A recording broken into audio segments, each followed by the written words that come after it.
Why go on a journey of self-awareness? Delve deeply into yourself. What have you got to gain and what have you got to lose? Well, for each person, it's obviously individual, and every journey is, as so many have said before me, perfect in that they, each individual, are here to experience life exactly as they're experiencing it. But if I can just speak to the general question, I can tell you something about my own experience and also what others have shared with me. A client yesterday said that he wondered whether it was really worth it because there was so much rising up in his life since he'd been uncovering some of the stuff that lay at root for him, his fundamental construct. And life had become emotional and chaotic, and I believe that he was feeling more triggered than average due to these circumstances. So I'd like to speak to that and give you some of my personal story. In my own life, I think that although there have been moments and times of awakening and awareness, for sure, I have also had patterns come up and a construct with which I was unwittingly bound to, it seemed. And when I look back at a period of substantial change, I know that part of that change was in the realization that nothing external was ever going to, number one, be able to address the way I was feeling, but also that nothing external or no one external to me was ever going to be able to fix this.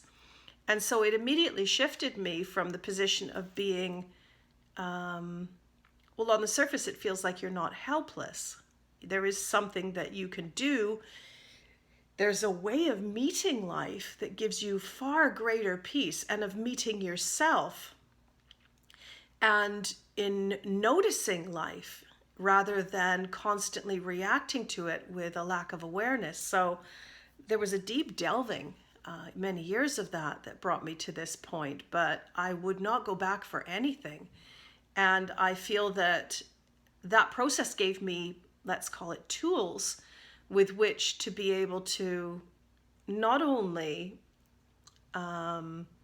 handle very challenging circumstances, it would seem, but also to view those in a completely different light. And additionally, I've been able to share that with others to their benefit. So I do think it's worthwhile. As I say, wouldn't trade it for anything.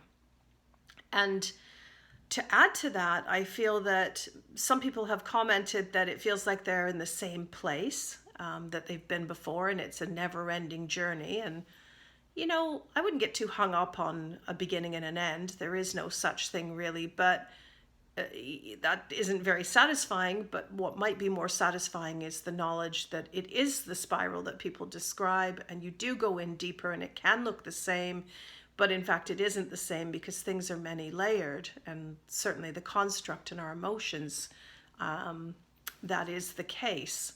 So why do this? Well, because it's there. Because there's parts of you that you have not met. And while they lie unmet, and I'm going to say parts of you, it's parts of your construct, really. While they lie there in your energy field unmet, they are creating in your life, nevertheless. And they're motivating you. They're influencing your decisions, influencing the way you feel, and certainly the way you think. And so without that awareness, you're destined to ever be seeking. And I know that many people describe this journey as the journey of the seeker, but it's a bit of a misleading term, that, or phrase, because you're not a seeker, you already are. You can't seek that which is already you. It's not an unseeking, it's an unbecoming. So what do you have to gain? Well, peace, I think, and the ability to be a powerful observer, one who experiences life, but is not defined by that which flows around them, the events and the feelings and the thoughts. And it gives you a gift of, it's an idea, I'm going to use the word very lightly, of freedom, I think, as well. And many people talk about other aspects like bliss and the love that they're able to share with others and the way in which they can love themselves. And that may well be true, but I'd like to keep it simple. And I do still feel the greatest gift of all is just acceptance. Can you imagine that? I mean, we often look at animals and we admire qualities in animals. Dogs are talked about quite a lot. I've seen it in my cats as well.